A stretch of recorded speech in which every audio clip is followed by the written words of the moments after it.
Well, the job report's in. Happy Friday, everybody. And to no surprise, again and again, it's just not looking good. And I've looked into how to actually gather these data that they're saying, oh, these were the jobs that created. And surprise, surprise, it's all done via surveys. And they survey companies and they survey households. And so it's like, oh, that's strange. So these aren't even the real numbers. The real numbers come out way, way later.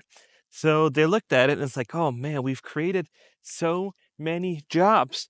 And it came even lower than expected once again, right?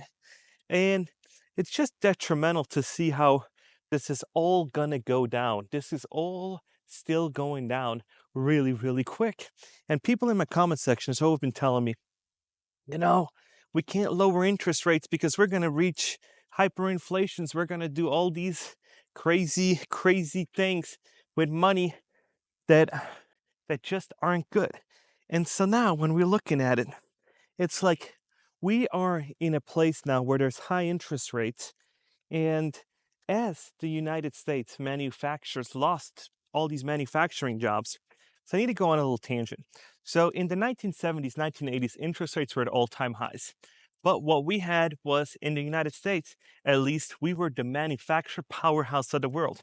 So in the early 2000s, we were like, ooh, let's start outsourcing and offshoring and start doing crazy stuff where we can find cheap countries that aren't that developed yet and we give them jobs, we lift them out of poverty, and we've invented globalization, right? And we're like, hey, and then we can control these countries in the United States with our jobs and manufacturing over there, and we're just all basically paper pushers and computer mouse clickers, right?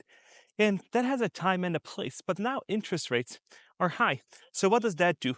Well, we do not need that many paper pushers and that many people just clicking buttons in the office, because we're looking at we're looking like, hey, we can just relax a little bit and AI can take over a little bit. So one job can be, or two jobs can now be one, and three jobs can now be two, and we just give them all these AI tools, right? And so when I'm looking at it like, we have all this craziness in these markets, high interest rates, high everything. And when we're looking at what do we have right now? 10-year treasury bond is going for, I just had it pulled up, as of September 6th, the 10-year on a treasury bond is 3.7%. So you could probably get something in 3.73 compared to 3.73. And the previous market days at 4.3% a year. So if you are, and now I'm going to go on something that is going to be really, really interesting, because if you have a lot of money, let me ask you this, and you're selling real estate right now, or you want anything, or you try to buy things in the market. If you are an investor, right, and you see these capitalization rates, I'm going to go home actually. This is the craziness you see on LoopNet, where you can buy something for almost $7 million that pays you a 4.48 cap. And I'm going to ask you, would you spend that much money for a 4.48 cap with all the headaches that might come with this property? Or would you say, you know what, let me just put it into a government treasury and then let that roll out, because there's no effort in it? And if these numbers are even right, because they might have even inflated that 4.48 cap. So after the whole thing is actually settled, you might be looking at a 3.8 or 3.9 cap, and you'd be off at the same spot as you were with no headaches taking that government backed treasury bond. And I'm going to put some on the screen here. And you see the capitalization rate. That is basically the cap rate of how much money you're going to make, right? And as you know, in real estate, nothing's for sure. All these people that tell you that, oh, real estate's a for sure thing. No, it's not. Your tenant doesn't pay. You have water leaks, insurance. You have the air conditioner go out. Even if you inspect it, you never know what you're going to get. So now, as an investor, I'm going to ask you, would you take a 5 cap, a 6 cap over a 4 cap that you have to do nothing for? So if you buy these treasury bonds, you do absolutely nothing, and you know that it's guaranteed money.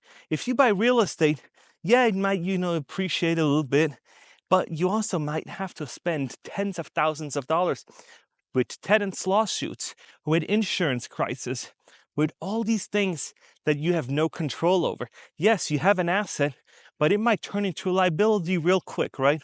So now you're sitting there in your big fat office overseeing the ocean and thinking, where am I going to dump all my money in?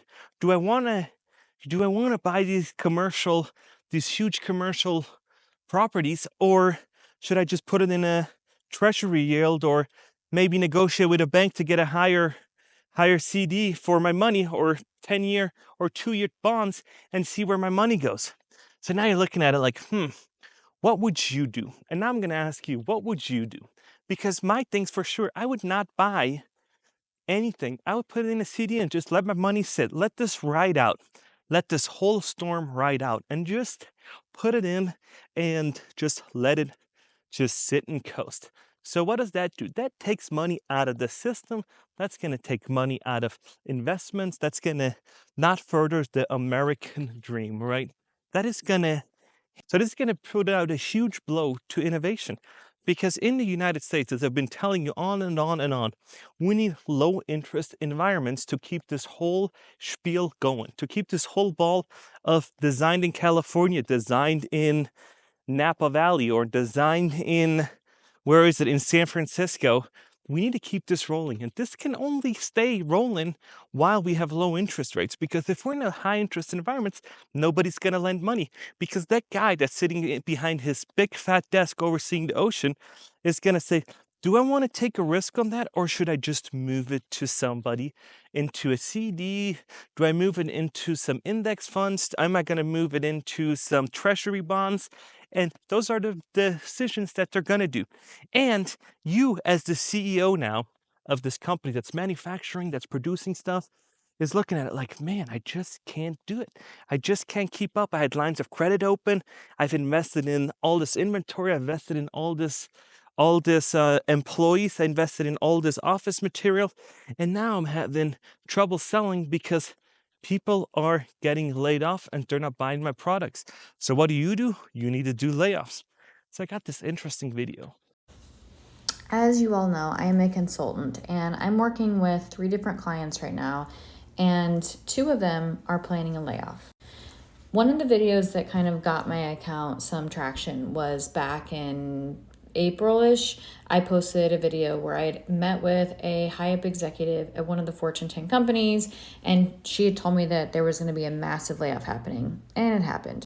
My point is this: we are not through this layoff hurdle. In fact, I see a lot of companies that are doing a couple of different things. Looking at Salesforce, they started with they're asking all their employers to come into the office from a hybrid perspective, and now they're doing it more, it's going to be mandatory. If you don't comply, you're likely going to be let go.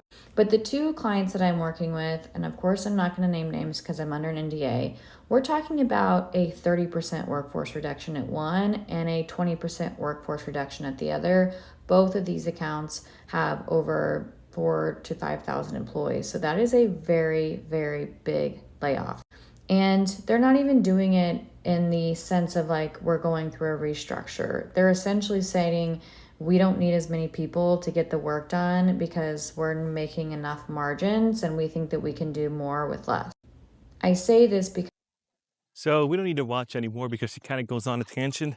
But as we're seeing now, they're still planning it and trying to roll it out. And these big players are always the ones that are basically setting the precedent of what's coming and what might to come. So we're seeing it with Intuit, we're seeing it with Tesla, and these layoffs are keep coming, and nobody's rehiring these people. I have hundreds of you guys in my comment sections over a few videos telling me that they can't get jobs and they can't find it. And this is just so sad to see that when you increase interest rate that much at that fast of a rate, that it's just going to hurt a bunch of people. And now we're like, where are we going to go from here? Well, some of these interest rates need to come down, and we're seeing a 25 point or 50 point reduction coming up. I think it's going to be 25, because even these numbers now are not too bad with the employment that came out today.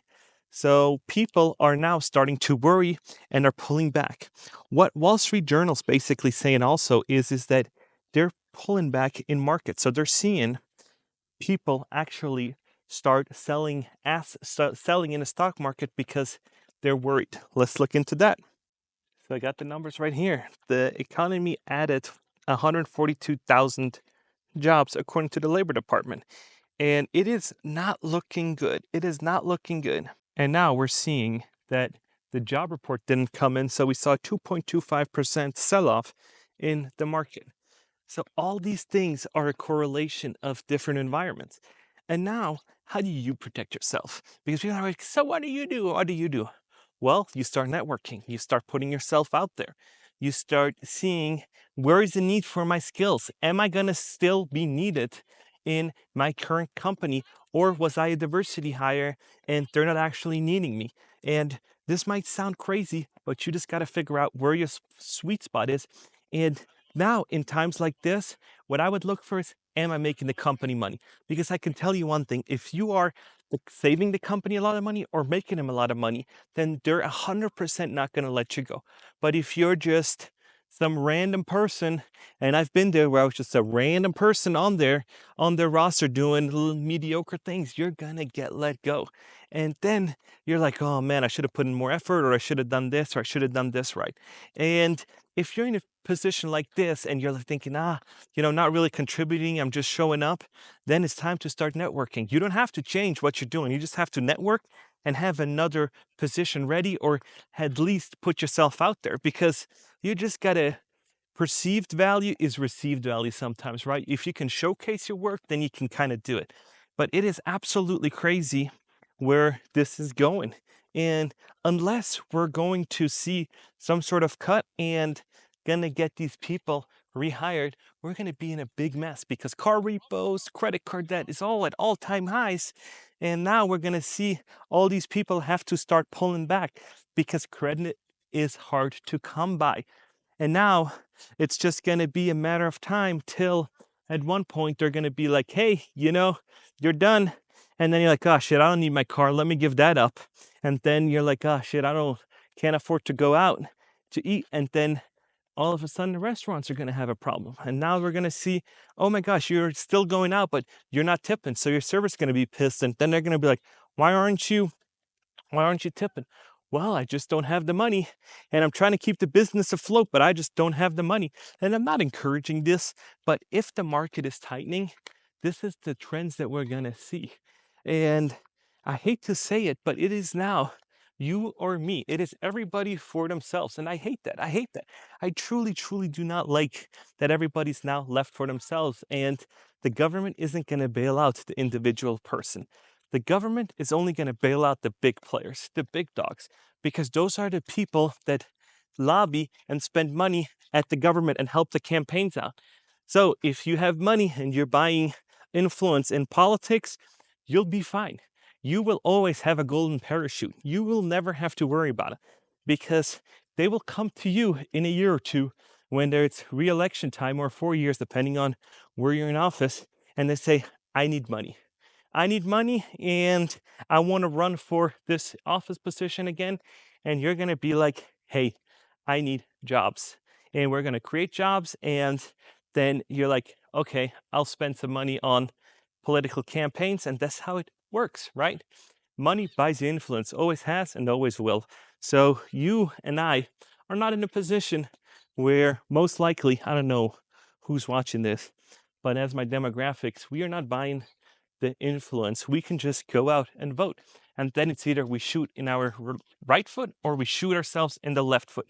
And at the end of the day, it's still a shot in the foot, because it is not to our likings. And now I'm just like, man, we just got to play along and try to make the best out of it. It's like, yeah, you're going to screw me down the road, but hey, we're good for today. And when I'm looking at all of these crazy, crazy market conditions, people still haven't got that we're in high interest environments. As I've shown you before with these capitalization rates of commercial properties, these people are still thinking we're in 2020. And a lot of people selling real estate are still thinking it's the same market. And even though interest rates are going to go down, there's no buyers, because nobody has jobs and nobody has these free COVID money as they did before. And now these people that are going to come up and be like, oh, the market is going to be flooded with everybody trying to buy a house. Who's going to buy? These people that moved during COVID and made places that shouldn't have been booming because there's no real industry with just coastal properties have gone up so much in value, and now they're sitting on the market 100+ days. And now you're looking at it like, okay, they might just retire. Well, they can't. And their office is telling them to come back. And if they're not going to come back, they're going to have to quit. And now that's going to bring up a whole nother disaster, because they might have a low interest mortgage, but the mortgage is high because everybody overbid. And now when everybody overbid on these properties, and you're not, a software developer, and now I moved to Florida or somewhere else, and I can't find a job in Florida paying the same salary as I did from San Francisco Salesforce job.